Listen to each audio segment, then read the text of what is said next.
Okay folks, the tip I'm going to give you today is for one when you're direct line nymphing, a fly that could have a little bit of movement to it. And that could be a stonefly nymph, a little leech, or even a crayfish, and that is a cross lead. And what a cross lead is normally what we do is we lead our flies ahead, and that rod tip is just downstream, essentially putting downstream tension on there. There's a nice fish right there on that cross lead. Boy, that was on cue. Oh, it's like the kid knows what he's talking about. Okay, so the cross lead, I love it when a plan comes together. A cross lead is what I'm doing there is I'm actually giving it not just drift, which would be going straight downstream, but I'm actually starting to play that thing across a little bit. And that's what crawlers and swimmers are gonna do.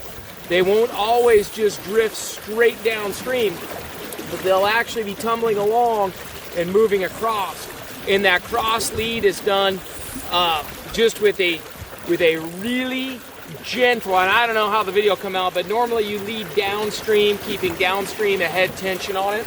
And what I do is about half to 2/3 of the way through the drift, I'm gonna try to land this one. I'm gonna let him run a little bit when he asks for it. But what I wanna do is I wanna lead crossways and start to get that fly to kick and tick along the bottom. One of my favorite flies for a cross lead presentation is the TJ hooker fly that we sell here. And it's used largely as a stone nymph, but with that marabou tail, it makes a deadly just little critter. I don't know if they eat it as a crayfish, a stonefly nymph, a little sculpin, but that TJ hooker, it gets them. I'm gonna really work this guy in here.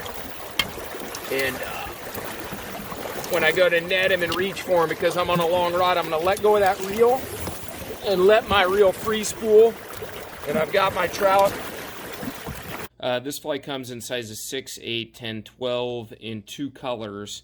And even on the paper here, you can see how that thing rides hook up, which is what makes it so good for presentations where you're going to be tapping the bottom. But I like both the Kopfi and black and the tan and brown. And this fly just makes a great critter. I really like it for the direct line nymphing presentation like I described in the video. But I would get a variety of different sizes just because the weight you're using is so critical. And part of the magic of this fly is that it is tied with a hook that does ride hook up between that eye and the hook that does that. And then I always run a loop knot on this fly as well. And in the video, I'm actually using the smallest one there.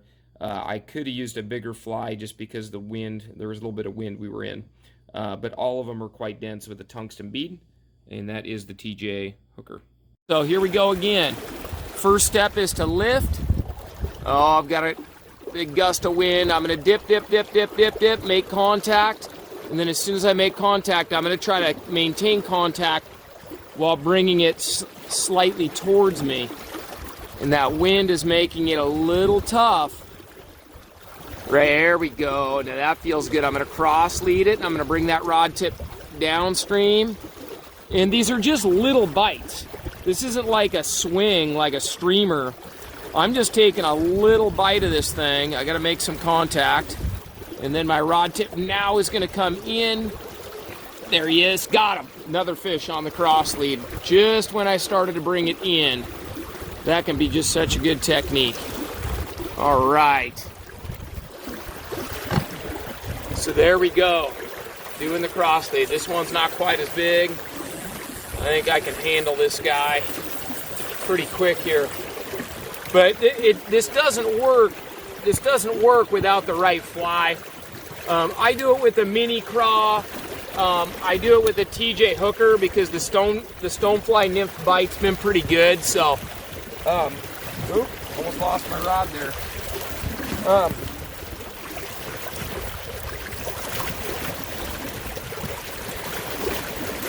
I do it with TJ hooker, stonefly nymph. There's a couple little streamers. I'll do it with a meat sweat streamer and a cussinate sculpin jig.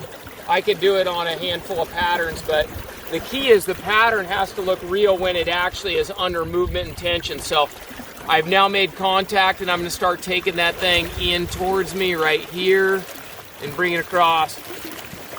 And again, these are tiny bites. This is not something where I can just, you know, cross lead that thing all the way across a riffle. I just take a little bit of a bite there and use my feet to my advantage just to change. I just took a step back right there. Your feet are instrumental in this because I'm just fishing in this wind.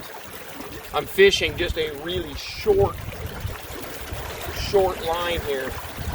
Okay, that looks like a good presentation. Let me turn so you can see a little bit better here.